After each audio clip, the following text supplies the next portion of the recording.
fatturazione elettronica è una nuova gabella sulle imprese che fa più prendere paura per l'aspetto burocratico che per quello economico, ma che comunque sommando uno all'altro è un qualcosa in più che va a costare senza semplificare il nulla. Forse abbiamo raggiunto il massimo, è ora di ripensare come si può fare impresa in Italia. Non usa mezzi termini il presidente di Confcommercio Veneto nel definire l'obbligo della fattura elettronica entrato in vigore dal 1° gennaio e che evidenzia una procedura che andrebbe semplificata, ma soprattutto non è d'aiuto alle piccole e medie imprese.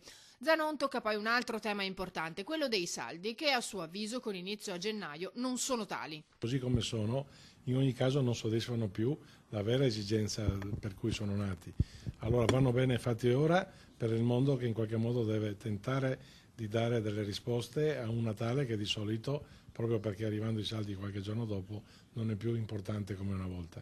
Dalle altre parti c'è anche la fortissima concorrenza di un mondo che utilizzando i social e utilizzando quelli che sono un po' i digitali che abbiamo in tasca tutti, oggi tutto l'anno ti offre possibilità, se non sono di saldi, di grandi sconti o di grandi proposte commerciali, insomma.